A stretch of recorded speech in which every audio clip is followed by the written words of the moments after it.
Kembali bersama kami, Saudara. Presiden terpilih Prabowo Subianto mengaku berterima kasih kepada Ketua Umum Partai Nasdem Surya Paloh yang langsung memberikan ucapan selamat kepadanya usai KPU mengumumkan pemenang Pilpres 2024. Kata Prabowo, kunjungannya menemui Surya Paloh sebagai balasan atas sikap Partai Nasdem itu.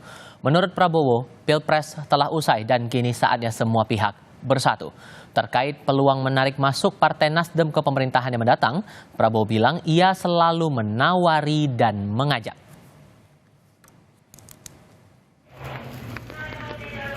Persaingan itu bagus, kompetisi itu kita butuhkan, rakyat perlu pilihan.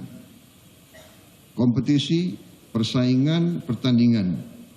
Tetapi sesudah pertandingan, sesudah persaingan, saatnya kita kerjasama. Kita menatap ke depan dengan optimis. Kita akan cari putra-putri terbaik dari semua kalangan. Intinya adalah saya sangat berterima kasih, saya sangat menghargai sikap Nasdem. Setelah pertandingan kita bersaing, ya kan?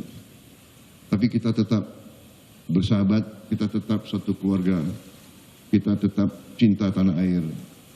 Dan sesudah persaingan, sesudah pertandingan, kita bersatu untuk membangun bangsa Indonesia. Saya selalu menawarin, saya selalu mengajak. Benar nggak? Ya. Sekjen Partai Nasdem Hermawi Taslim menyebut posisi Partai Nasdem saat ini masih berada dalam koalisi perubahan pendukung pasangan Anies Muhaimin. Namun Nasdem masih membuka peluang bergabung dengan Prabowo Subianto.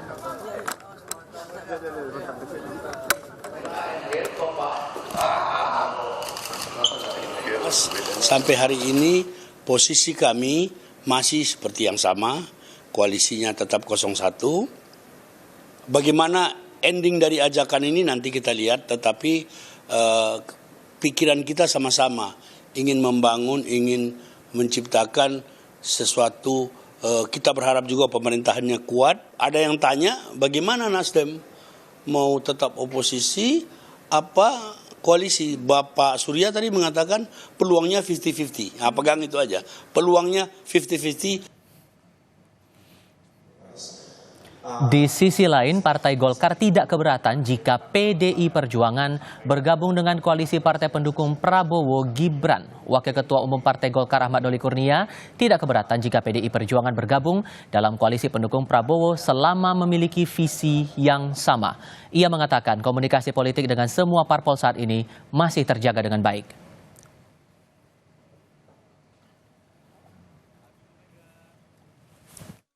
Dan bagaimana pula jika PDI yang masuk ke dalam koalisi dan PDI kan sebagai pemenang pileg nih Mas. Nah Golkar kan di nomor 2-nya itu ngerasa gimana nggak sih Mas? Nggak ada masalah.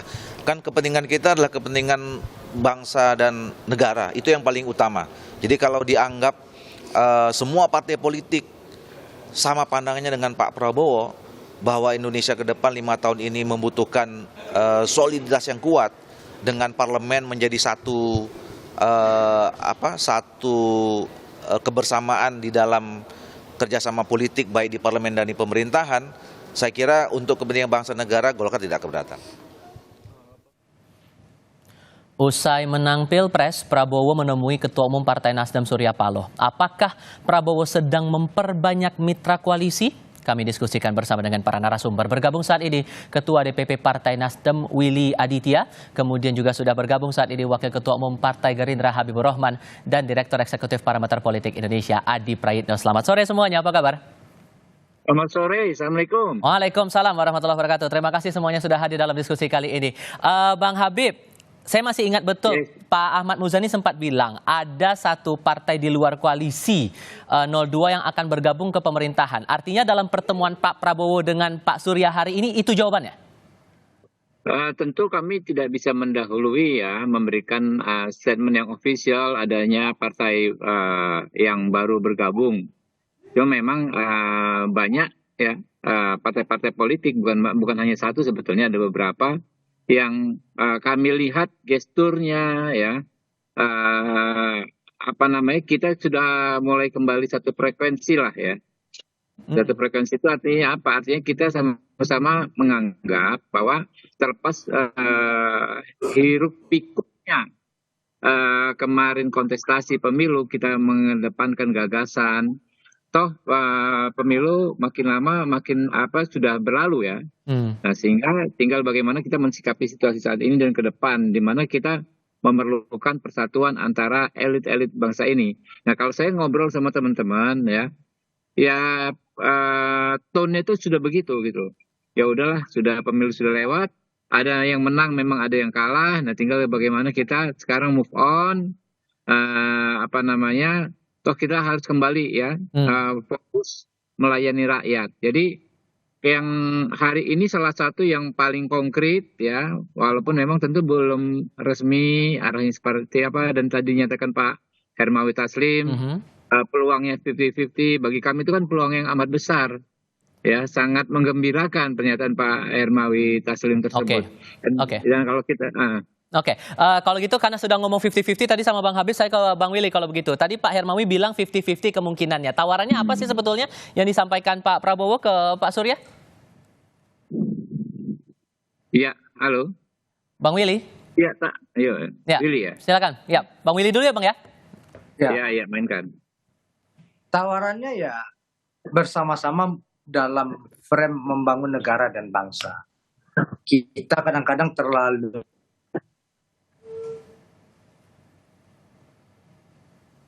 Bang Willy, mohon maaf, tampaknya audionya terkendala. Halo? Oke, nah sudah terdengar. Boleh diulang lagi nih, Bang? Ya, pertama tentu bersama-sama dalam memajukan negara dan bangsa ya, dan mempertahankan eksistensi Indonesia yang sejauh ini mengalami beberapa kemajuan, walaupun ada beberapa catatan di sisi yang lain semacam. Yang kedua adalah preferensi dan referensi politik kita terlalu terbatas sehingga seolah-olah itu selalu koalisi atau oposisi. Padahal ini democratic culture yang dibangun oleh Partai Nasdem, oleh Bang Surya dan Pak Prabowo hari ini. Di dalam kontestasi itu orang siap menang, siap kalah. Ini mengucapkan semangat selamat menang itu ya democratic culture itu. Jadi bukan berarti harus gabung ke koalisi, harus di dalam pemerintahan dapat jatah menteri.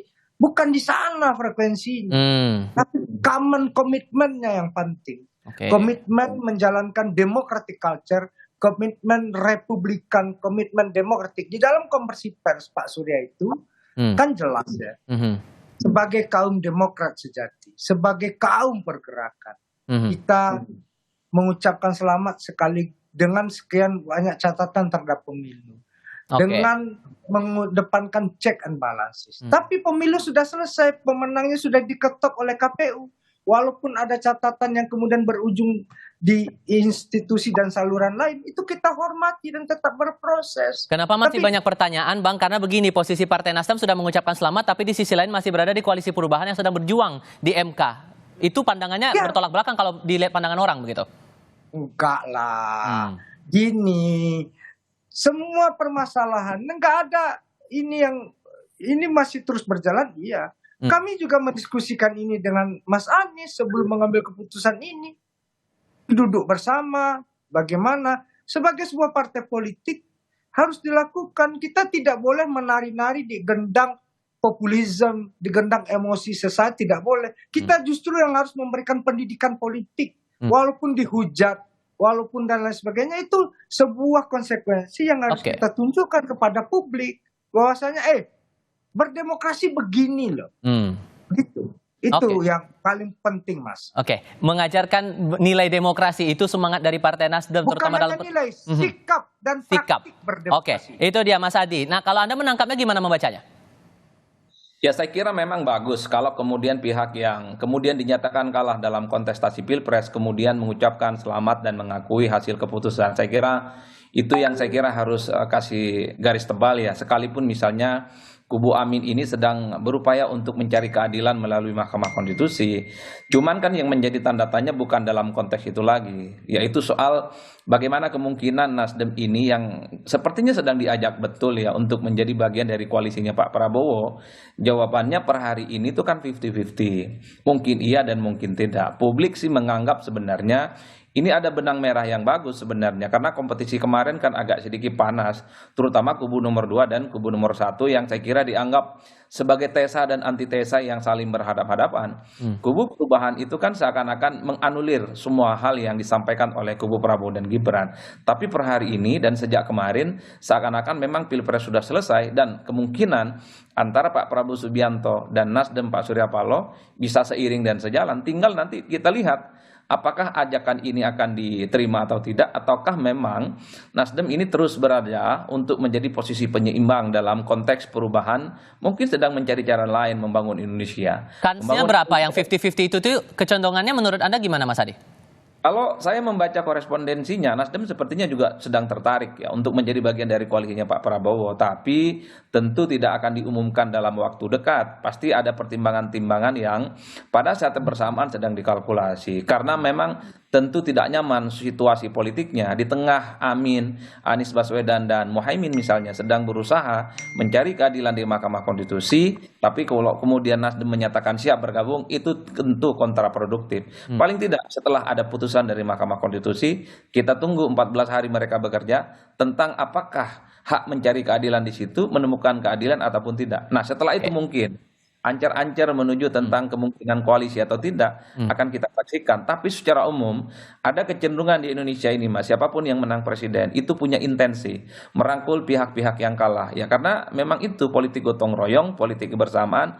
Dan kalau saya cek kubu nomor 2 ini kan kekuatan politik parlemennya baru sebatas 42%. Tentu itu tidak nyaman dan tidak kondusif untuk mengamankan keputusan politik pemerintah di masa yang akan datang. Tapi apa hambatannya menurut Anda untuk Partai Nasdem bergabung ke koalisinya koalisi 02? Saya kira dari berbagai penjuru tanah air lah, nggak ada hambatan apapun. Pak Prabowo dan Pak Surya Paloh ini adalah sohib lama, sama-sama pernah di Golkar. Dan secara psikologi politik tidak pernah memiliki barrier yang kemudian bisa dipertentangkan seakan-akan tidak pernah bisa bertemu antara keduanya. Kalaupun kemarin itu pisah jalan dalam konteks Pilpres, itu adalah pisah jalan yang sesaat. Dan bukan tidak mungkin perkawanan lama di antara kedua sosok ini menjadi modal sosial untuk merekatkan kembali untuk pemerintahan yang akan datang.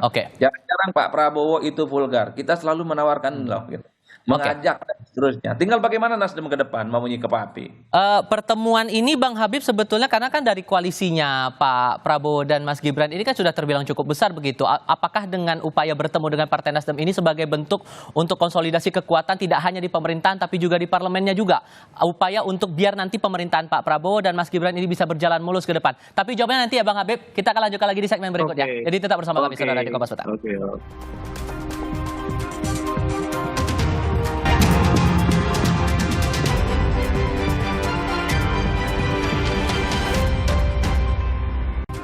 Ya, Bang Habib, kata Pak Prabowo dalam pertemuan tadi, ya semangatnya setelah pertandingan itu mari kita bersatu kembali. Apakah kemudian pertemuan antara Pak Prabowo dengan Partai Nasdem hari ini semangatnya untuk menambah koalisi di pemerintahan dan memperkuat posisi di parlemen? Sebenarnya gagasannya jauh lebih besar dari itu ya, bukan persoalan hitung-hitungan posisi di parlemen, tapi yang lebih penting bagaimana bangsa ini, elit bangsa ini bersatu bersama-sama mengatasi persoalan-persoalan besar yang ada di depan mata, tantangan-tantangan besar yang harus kita selesaikan. Dan ini kan konsisten terus disampaikan Pak Prabowo bahwa Indonesia bisa maju, ya Indonesia bisa menjadi negara besar sepanjang elit-elitnya rukun, kurang lebih begitu. Kalau begitu, kalau semangatnya memang ingin persatuan, karena dengar-dengar kabar juga akan ada pertemuan nih antara Pak Prabowo dengan Bu Mega, itu sudah terjadwalkan kapan gitu Bang Habib? Mungkin saja ya, saya belum diinfo secara detail, tapi sangat masuk akal kalau Pak Prabowo bertemu Ibu Mega karena hubungan keduanya, kedua tokoh bangsa ini memang baik sekali. Ya. Bagaimana kemudian dengan penjajakan partai lain di koalisi perubahan seperti PKS, PKB, itu juga akan ada ajakan komunikasi yang sama juga? Terus ya, sebenarnya namanya penjajakan, namanya menjaga tali silaturahim, namanya menjaga jalur komunikasi itu terus kami lakukan bahkan sebelum hari pencoblosan. Kita ini sudah saling berkomunikasi antar elit-elit partai, ya bahkan pasti juga mungkin juga antar ketum. Intinya, oke, kita sepakat, kita berkompetisi, ada aturan main kita laksanakan ya, tapi setelah itu tentu ada pemenang, ada yang kalah. Nah, setelah itu kita kembali bersatu sebagai sesama anak bangsa. Bang Willy, sore ini kan bakal ada rencana buat buka puasa bersama dengan Mas Anies. Terus tadi siang kan sudah ada pertemuan dengan Pak Prabowo. Ini kan dikaitkan lagi nanti sikap partai yang bertolak belakang begitu. Itu gimana menjelaskannya begitu? Gini, ada hal yang elementer yang itu mispersepsi ya Mas ya. Ini kan Nasdem memberikan ucapan selamat kepada semua peserta pemilu yang sudah mengikuti kontestasi dan semua peserta pilpres dan pemenang pilpres. Itu standpointnya. Jadi yang kita bangun ini kan jangan sumbu pendek terus gitu ya. Ada beberapa praktik-praktik politik yang harus kita majukan. Nah, ketika itu dilakukan oleh Pak Surya dan Partai Nasdem, lalu kemudian gayung bersambut diapresiasi oleh Pak Prabowo sebagai pemenang pilpres, lalu kemudian menyambangi Nasdem Tower gitu ya. Nah ini kan praktik politik yang dewasa, praktik politik yang kemudian mengademkan. Hal yang kemudian harus dilihat sebagai sebuah ini siapa nih orang nih? Poin penting, bukan kemudian dicari ini bagaimana. Mas Anies datang hari ini buka puasa buka puasa Partai Nasdem ya, dan ingat bahasanya saya tadi katakan semua keputusan yang kami ambil bahkan untuk kemudian poin-poin yang kita sampaikan di dalam konversi pers itu kita dialog bersama sama Mas Anies secara on the table, ingat itu. Jadi praktik politik yang dewasa, perbedaan itu keniscayaan, tapi kemudian membuat sebuah persatuan itu adalah willing, adalah keinginan, itu yang kemudian penuh dengan sebuah kesadaran tingkat dewa, tingkat tinggi. Kita tidak mungkin kemudian menari-nari terus-menerus, tidak. Itu yang kemudian membedakan seorang petualang dengan seorang yang kesatria. Nah, oke, itu dia. Termasuk juga nih Mas Adi, saya ke Anda kalau begitu. Ada wacana kemudian pertemuan antara Prabowo Subianto dengan Megawati Soekarno Putri. Kalaupun itu terjadi, bagaimana nanti hubungan dengan Joko Widodo begitu?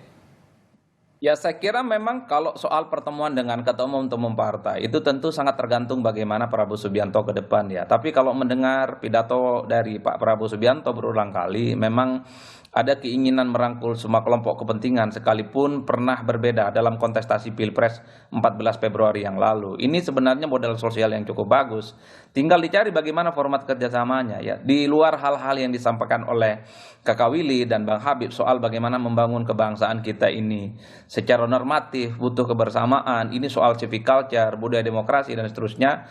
Tapi publik yang awam melihat bahwa pertemuan yang semacam ini pasti dikaitkan dengan soal kemungkinan bagaimana Nasdem menjadi bagian dari koalisinya Prabowo dan Gibran di masa yang akan datang. Termasuk diskusi sore hari ini, pasti tendensinya ingin mengukur sejauh mana Nasdem dan Prabowo Subianto akan berkoalisi. Karena dua kubu ini harus diakui saling bersaing satu sama yang lainnya.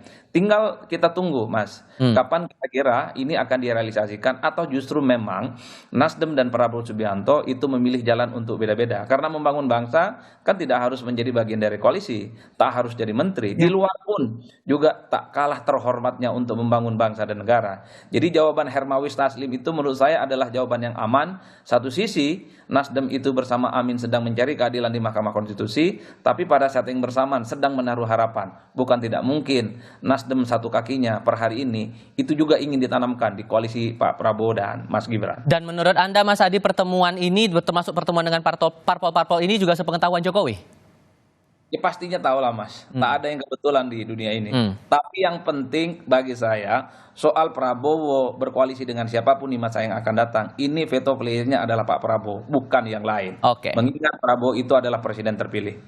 Bang Habib, soal wacana pertemuan antara Pak Prabowo dengan Bu Mega begitu di satu sisi, tapi di sisi lainnya PDIP menilai bahwa posisi Jokowi ini sudah tidak ada lagi begitu, hubungannya sudah tidak ada begitu.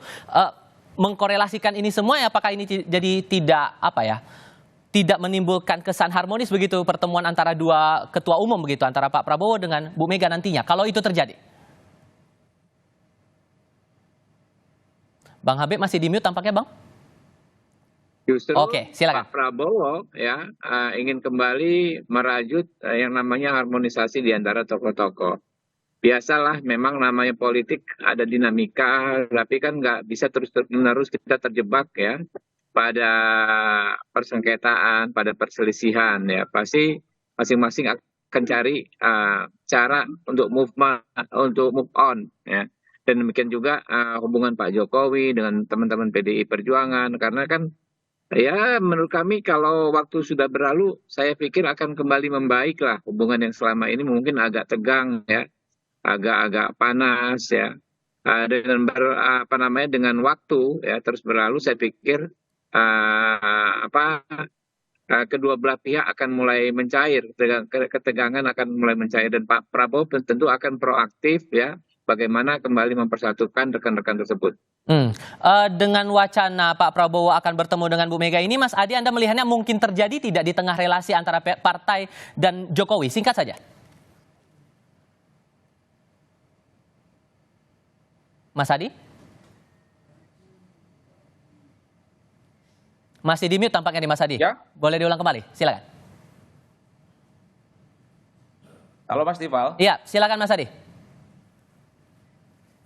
Oke, saya tanyakan kembali, dengan relasi Partai Demokrasi Indonesia Perjuangan dengan Jokowi yang seperti sekarang begitu, kalau kemudian pertemuan antara Pak Prabowo dan Bu Mega terjadi, ini masih mungkin tidak?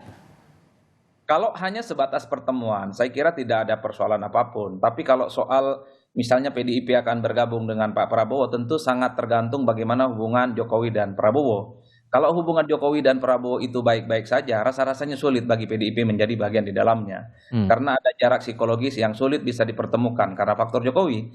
Tapi kalau hubungan Prabowo dan Jokowi tidak baik-baik saja di kemudian hari, bukan tidak mungkin. PDIP pun juga tertarik untuk menjadi bagian di dalamnya. Apalagi beberapa hari yang lalu kita mendengar pernyataan Didi Sitorus bahwa PDIP dengan Gerindra baik-baik saja. Yang tidak baik-baik saja itu adalah dengan Pak Jokowi. Baik. Jadi ini sangat tergantung bagaimana Jokowi dan Prabowo di kemudian hari. Disitulah kemudian posisi PDIP akan ditentukan. Oke. Mas Adi Praitno, terima kasih. Bang Willy Aditya, terima kasih. Bang Habibur Rahman juga terima kasih sudah hadir dalam diskusi. Selamat sore semuanya.